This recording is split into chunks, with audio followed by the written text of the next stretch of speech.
Yeah, welcome to another episode of the Growth Compass, where we seek direction in the ocean of business growth opportunity. We'd like to shout out the sponsor senders. They do cold email. And I would like to shout out the guest for today, Charles Cormier. What's going on?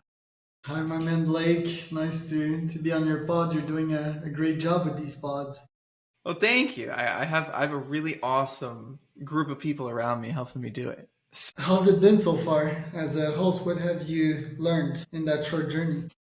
Well, I've learned. Well, I keep learning every episode how to better interview people, and also there is a wide range of applications as far as growth goes, which is something I'm really interested to hear your perspective on. But it's really been about like on Monday I had a really awesome conversation with Kate from 1% for the Planet and her perspective on nonprofit growth versus for-profit growth and them actually not being that different was really interesting. Yeah, she's doing things right. And for those that don't, I think it's Kate Williams, right? Yeah, She's yeah, yeah, yeah. CEO of 1% for the Planet, which is the organization co-founded with Yvon Chouinard. Let My People Go Surfing, I think is his main book. It's quite Yeah, famous, right? And he's the founder of Patagonia. Like what you see on all the VC vests nowadays. that's right. Yeah. Patagonia. It's pretty cool. Patagonia is like, yeah, clothes that you buy once and you wear a full life, sort of. And it's kind of cool. This guy's background as a climber and some kind of hipster, right? Like that would go for weeks in the mountain and climb with friends, breathe fresh air, challenge himself to climb mountains, which is very similar to entrepreneurship, right? Yeah. Like it's constant climbing and challenging yourself and falling, and it's scary, and you need to recuperate yourself after these. When you think that you're on top of the world, the next moment you're not. How's it been for you, this entrepreneurship game? Well, it's been good. I think recently, the past 6 months have been the like a new phase. I had a really concentrated experience with entrepreneurship first 3 years out of college, and then decided to take a different direction with it and continue to pursue entrepreneurship instead of seeking a job at a bigger corporation or something like that. This whole podcast journey is a version of it. It's challenging in its own way. But that was cool. What you were saying about there were two main things that I wanted to hear from you, and it was a little bit about your journey because the way you describe it on LinkedIn is pretty funny, and then your experience very specifically with doing lead gen, cold email, stuff like that. So how did you go from Canada to end up, where you are now? Yeah, by the way, the microphone on Riverside, like I see my IMAX microphone, not my Shure microphone, and no noise cancel. So we're going to double check that after we're done with the pod. Okay, cool. My journey, yeah, in Canada and Quebec, most precisely, right? It's French speaking, and it's a sort of a very small town experience and small thinking where the Yeah. highest blade of grass gets cut off quite quickly. They don't It's more of a socialist place type of. So we support people, which is good, but we do it way too much. We've taken that way too far. So me back then, I started my career drop shipping, selling items from China to local markets. There was quote unquote successful with that, and had various experiences before that never lifted off. A shirt company, car wash, a mobile car wash company, and so forth, grass cutting company that never even lifted off the ground. It was quite a pity. And by the way, they didn't lift off because of sales. I wasn't putting myself out there. I didn't want to go knock on doors. So Gotcha. we'll come back to that lesson quite later. But what changed my life as a kid, as a student, was an exchange program. I got refused in law. My ego took a shot there, but I went into business, international business precisely, and they offered me the opportunity to go to Hong Kong. And I was like, holy shit, and I already had a couple of companies back then. I had started my first serious company, which was a nootropic company. And I began running my companies from Hong Kong, working 16 hours a day, just only going out to go run in the mountains, which is where I discovered ultra running. And after coming back from Hong Kong for like 4 months, I was like, yeah, this life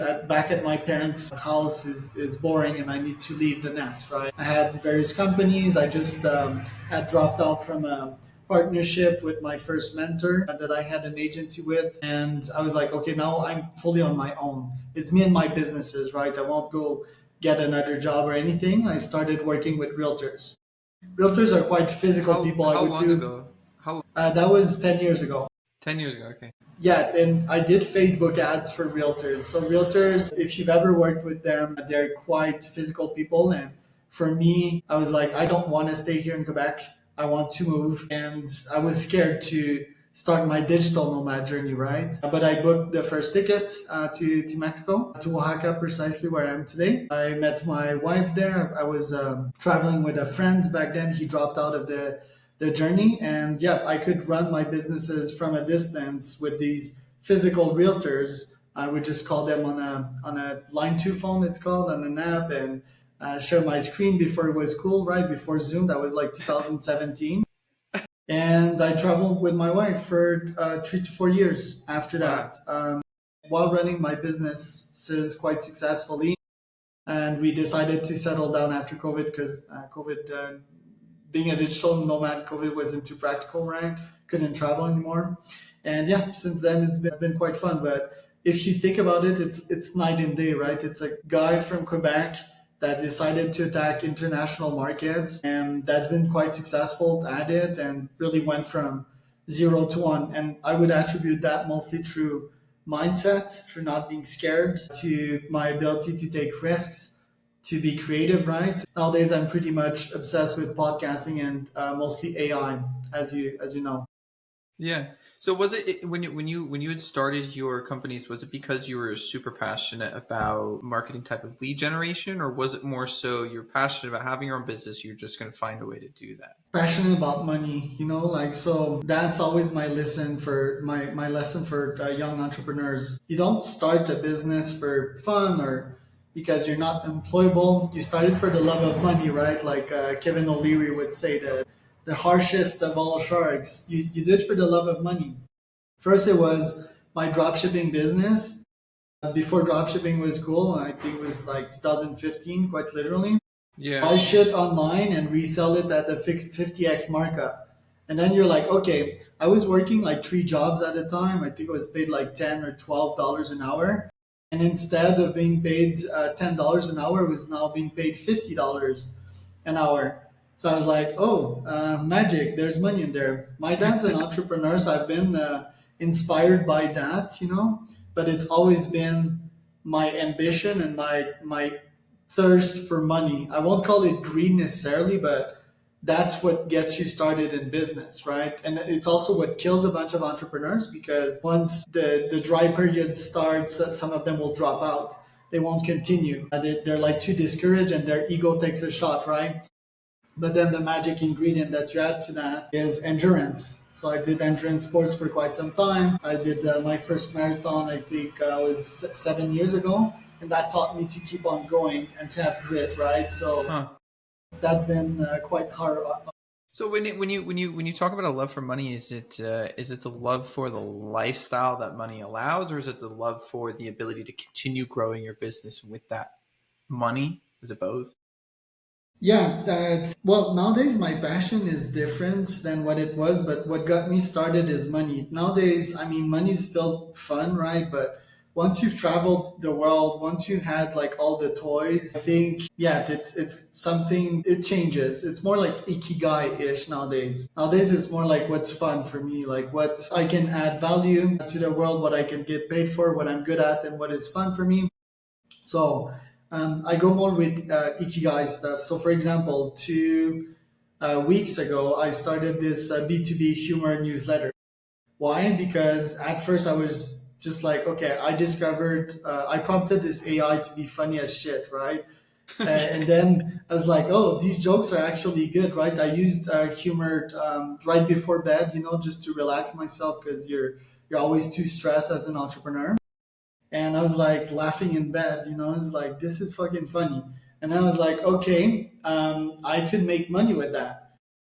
So I started this newsletter in B2B, and I'm getting a bunch of subscribers.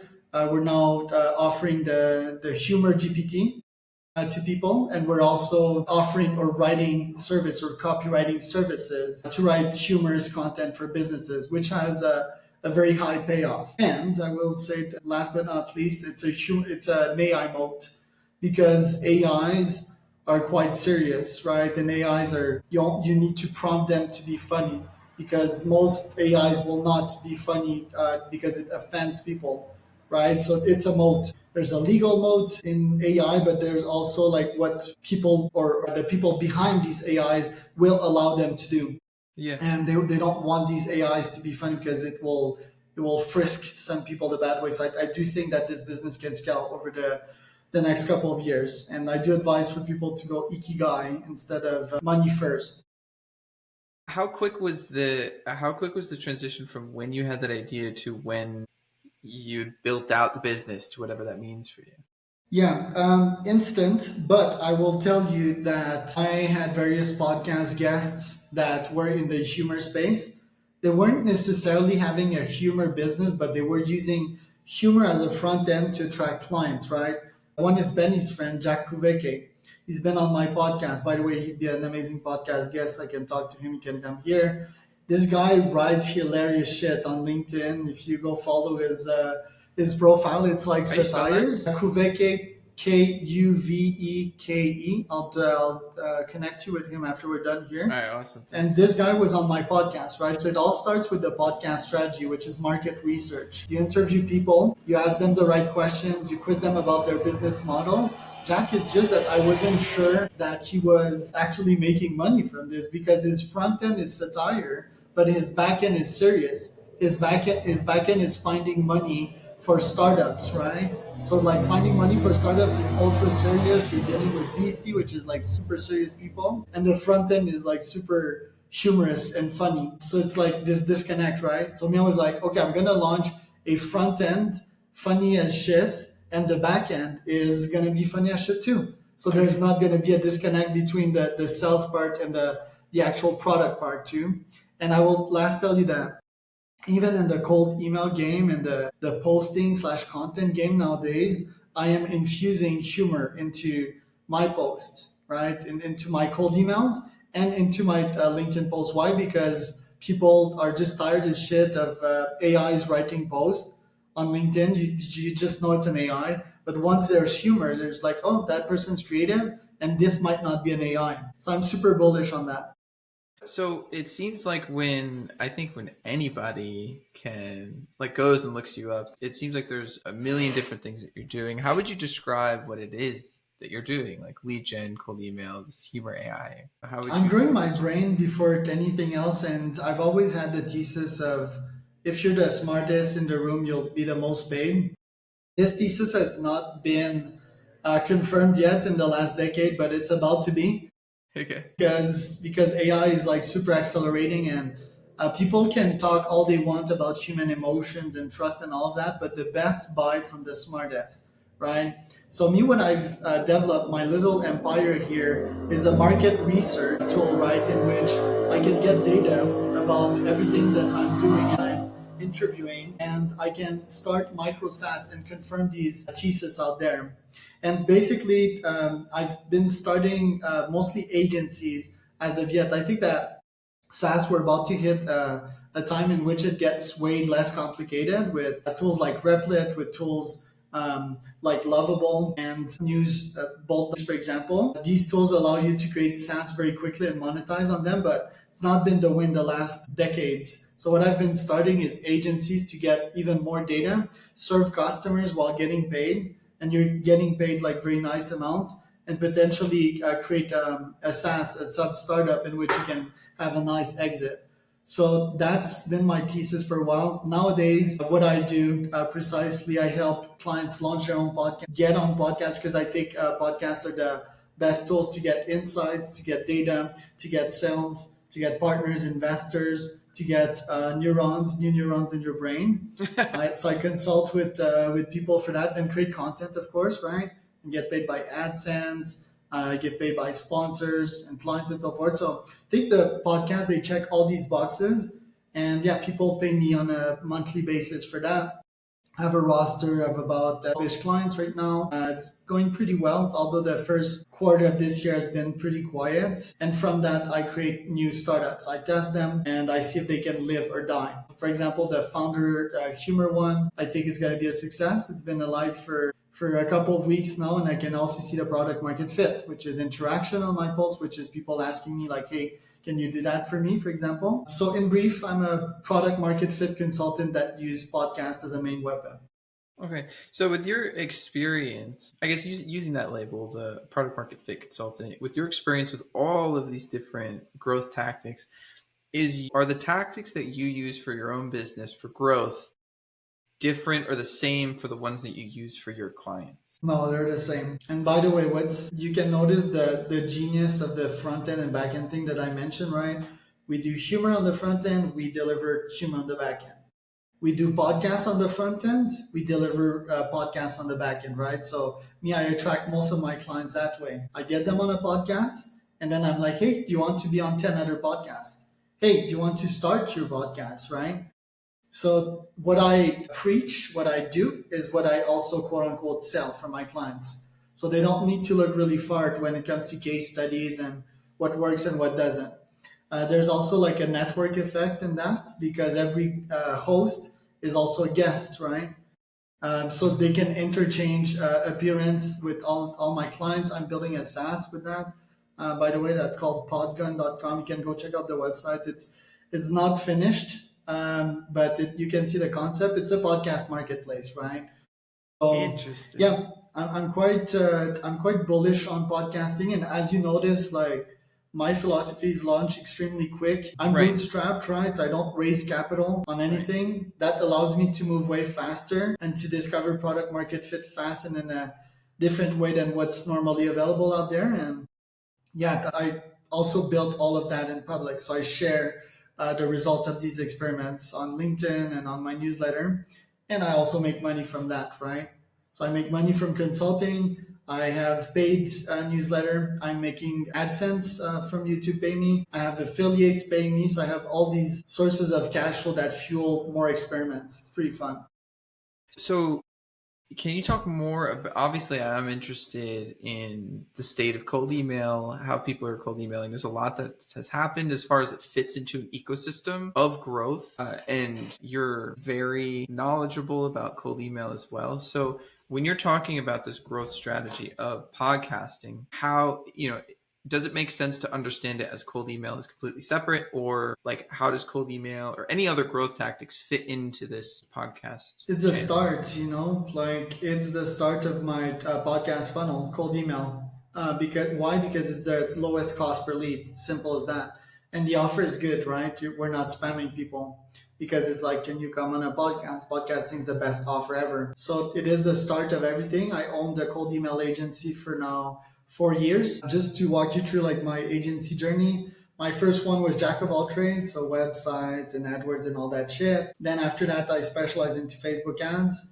After that, I went into LinkedIn outreach and I discovered that LinkedIn would limit everything and ban people. That's when I transitioned. And before that, I had a call center with 200 employees. After that, I transitioned to cold email Really? because cold email is super scalable, limits to it. Then I sort of had a couple of zigzags in between because these markets, they change all the time. Right. With Dame, I refigured out cold email recently, deliverability, right? Which I wasn't super well versed into till I met Dame, until I used the sender services. And yeah, I'm still very good at cold email because of that, getting probably 10 to 20 leads a day because of that, most of which through podcasts. I've recently restarted direct cold emailing campaigns. I also do AI campaigns, which are pretty fun. And cold email, it's still the lowest cost per acquisition platform out there. If you compare it to ads, if you compare it to SEO, if you compare it to cold calls, dude, I would never fucking cold call someone nowadays. So yeah, with the help of senders, I'm still getting a bunch of leads on that. And yes, the first email is, hey Charles, I would love to have you on the Founder Wisdom podcast. Can I send you more info? Then I get a bunch of replies from that. I reply to that reply, have them read all the message of the podcast, as you know. And once they book the podcast, then we get into it. We follow up with them and we close 5 to 10% into actual clients. So is central part of the success of your cold emailing less about the particular stack, the the accuracy of the data, stuff like that? Is a central part of it that you're offering a podcast instead of some other service and the deliverability, or is there other things that are important? So the podcast, even without deliverability, will work. It will work less, right? Deliverability, I think, is the central piece nowadays, right? Because before that, 2 years ago, you couldn't know shit about deliverability and you would still get in the mailbox at scale. You would still get Right. massive results, right? So that obviously changed since Outlook and Google started flagging everything as spam. Nowadays, the game is quite stupid. It's that you need to send 200 warm up emails to send 20 actual emails. It's so stupid, right? But that's how it is, and we're gonna play the game if it means to get leads. So deliverability first, and then yes, kick-ass offer. And there's no other greater kick-ass offer in the B2B space than podcasts, right? So if you combine both, you just get a crap load of leads on a daily basis. And yeah, that's what I'm getting right now. That's what I'm bullish on. Right now, I'm testing pure AI cold emails. For example, mentioning someone's ICP, their pain points. AI can do that. And like I said, I'm also testing humorous email. So funny ass emails that do not look like anything they receive on a daily basis. And they're like, oh, this guy is something. This guy's different, right? I haven't received a single funny cold email in years, right? Let alone a good one. I think I received like one good cold email per year. Yeah. It's Okay. pretty Yeah. surprising. Imagine you receive like a smart, witty cold email that's making a joke about something. For me, it also fits with my ICP. I think you always need to have your ICP in mind, right? He's an old fucking schmuck that does not love to laugh. Like he will be like this stay professional, right? Yeah. Yeah. But me, my ICP, they're mavericks. They're people that have venture funded companies. They're in the AI space. They're in hyper growth. They know how to laugh, right? Like Elon, but without all the retard shit he's been doing as of late. And if I can have a connection with them, an emotional connection, which is a laughter, and get them to reply to that email, I know I started on the right foot and I started winning. And that's potentially going to get us to nice places. Because the last part of my funnel, Blake, that I haven't told you yet is my clients usually they become actual partners. So I work with them on a consulting base, right? So I charge 5K per month nowadays. And after 3 months, I must fall in love with their business. If not, we just break apart. But if I fall in love with their business, I'm actually going to invest in them and I'm going to take equity in their business, right? So this is like my quote unquote VC strategy, forming a portfolio. So I'm super duper strict about my ICP. Interesting. So awesome. Thank you for walking through all of that because because all of my questions are about the growth and stuff. I think there's a lot for you to say around the AI stuff because you have a lot of experience and interest in it. My last question around the cold email is your stack because you list it in your email. You use a couple different services. Is that still true? I Yes, don't even remember what they are. very similar to the sender stack. So Apollo for my contacts, mailboxes created on Namecheap because it's cheap, right? The .com's like $10 a year. Unlimited mailboxes and hosting space if you use the Stellar Plus program, which is $35 a year. SendGrid to send the email. So SendGrid API, $20 a month for Essentials 50K plan. I'm on a higher plan, but my clients are on the Essential 50K. I warm up my mailboxes with Instantly. Instantly is $100 a month. That is key, right? Because before I was just using Apollo and I wasn't getting shit. Even with the podcasting offer, I need the warm up strategy of Instantly. Instantly is the best tool for that. And I also use other tools to get contacts, but that is the core tech stack. For my AI stuff, I use a tool that's called Persona.ai. It's similar to Clay. And basically, we can feed it company info and ask the AI based on the company description, based on the title of that person, based on the keywords on their website, for example, what is their pain points, right? And the AI will return only the pain point. And then that pain point, we can use it in an email. Hey, John, I noticed that company might be churning 18% of customers a month because of the lack of customer support, right? that is AI. That is an AI snippet, AI build.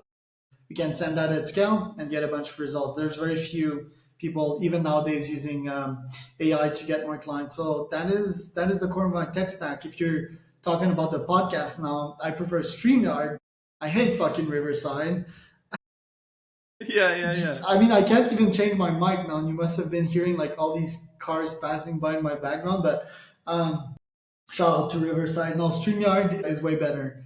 StreamYard allows the guests to connect their accounts in Yeah. there so that we can live stream on both of our accounts at the same time, which is pretty humongous. That's how I get most of my subscribers, right?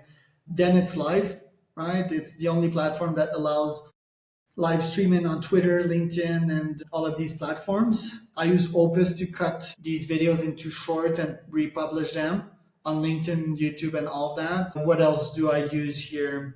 Yeah, pretty. It's that's like the 90%. Like I So when use other tools, but so every time you get a new, either a new client or a new, I guess, idea for a business and stuff, and it includes cold email, this is the stack that you put it through.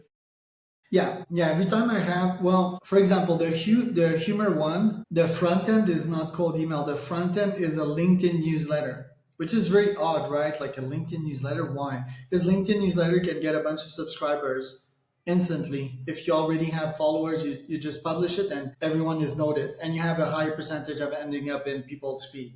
It's also the format of any LinkedIn newsletter, just like copy pasting the HTML, just uh, yields a cleaner format. So the front end of that one is LinkedIn newsletter. From there, the CTA in these LinkedIn newsletters is to subscribe to my real newsletter on Substack, right? Why? It's night and day difference. LinkedIn post may end up like 1/10 of the time on someone's feed in your network. A newsletter will be opened 60, 70% of the time, right? So you don't want to lose them. You want to hook them up. So once I hook them up on the Substack, so it's a funnel, LinkedIn newsletter, Substack, the call to action in the Substack is, hey, try out Founder Humor GPT for your own business. It will write funny shit for you.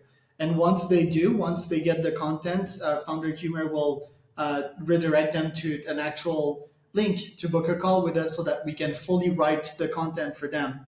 If like Content GPT did a fine job, an 8 on 10 job, they might want an agency to write the full content for them and get them way more leads, right? And think more.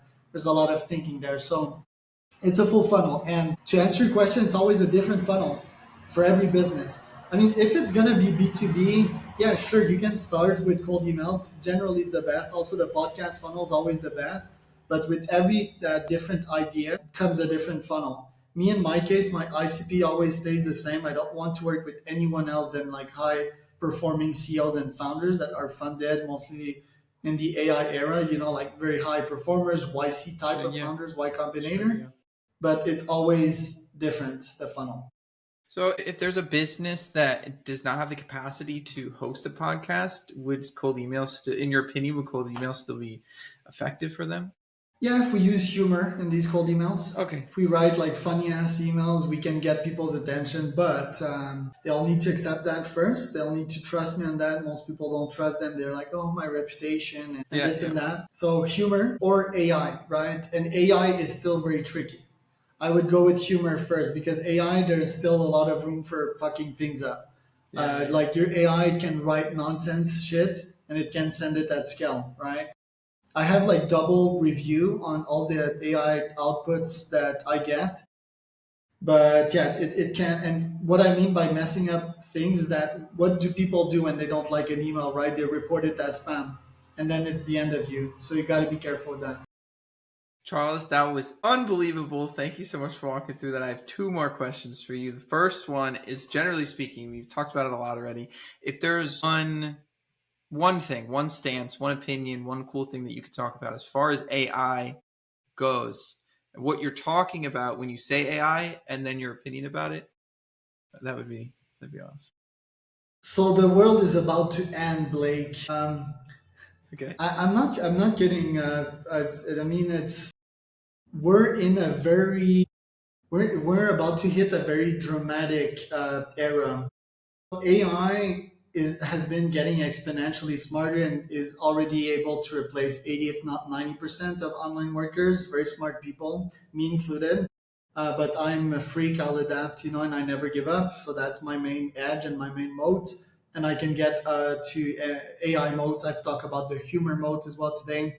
There's going to be a legal slash regulatory modes, but long story short, AI are better at us at pretty much everything. Now you may ask, like, why has most jobs not being disrupted so far? It's because the AI is not agentic, and now we're hitting the next phase of AI, which is agentic. Agentic is that AI has the freedom to go out there and do shit for you on autopilot, and guess what? It's learning at the same time that it's doing, and it's learning exponentially more than you and I. It's text learning at your pace and my pace on a daily basis. It's server farms. It's like billions of micro brains out there. So that's like the reality, and it's about to disrupt shit up. Like especially Q3 and Q4 this year. We're gonna see like massive AI disruption, massive agents pretty much everywhere. We're not going to be sure if it's an AI or a human. And every day, my goal is thinking about that and thinking of how can I survive that? What's my human moat? How can I thrive in that market? How can I have an advantage in that small window of time? Because if you follow what Ray Kurzweil and all these thinkers said, there's going to be a singularity point in which things are going to get so fast and that we're just going to get outpaced, right? And then AGI is going to roam free. God knows what it's going to do. I don't think it's going to exterminate us. It's just going to ignore us. It's just going to go and do its own thing at some point, maybe help us if it's nice. But that's going to happen. And then my question is, how can I have a piece of that pie, right? As a human, my brain algorithm is surviving, right? And so is yours. And so is pretty much every living things out there. So I'm constantly thinking about ways to stay relevant in that future. And I'm fully pivoting on the Ikigai model, right? Like my first business were pure cash flow, serving fucking realtors that would complain all the time and didn't know shit about technology. I would be rich out of that. Back then I was making 30K MRR traveling the world. But nowadays it's more, how can obviously still make money and then get rich, right? But also add value, right? Like add value to the world. So that's my pivot nowadays, and that's my AI obsession. Well, so similar question, final question, because that was an awesome answer, and it could be related to that, is what inspires you? This value, AI, money and power. If I like check my ego with a close-up lens, my community, my family, love, my dogs, the kids I'm about to have, my friends, my family.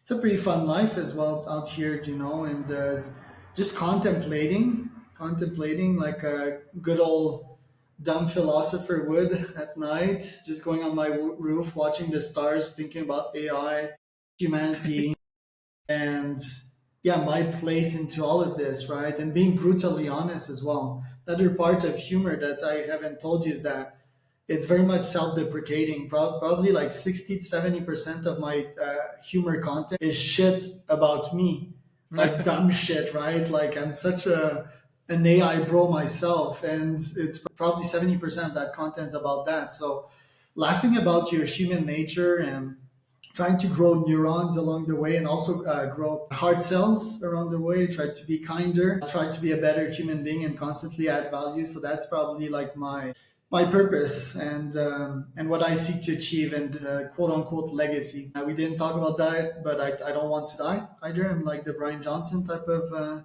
person, in which I don't have any plans of leaving this planet. I think it's so fun. But if I ever die, at least the question is like, do I even care about being remembered? Not really. Like it's more like, what value did I add? What seeds did I planted in people, and how can they take these seeds and pay it for it themselves, right? So, and that is a very tough challenge. Amazing. And that inspires me. Hearing you talk about that stuff inspires me. Well, that's awesome, Charles. We're kind of up on time. I mean, thank you. Thank you so much. Thank you so much for taking. I've seen your calendar. You're booked from like 6 a.m. till 5 a.m. the next day. So I appreciate you taking the time Pleasure to come and talk on here, man. Thank you. Pleasure. Boom. That was great.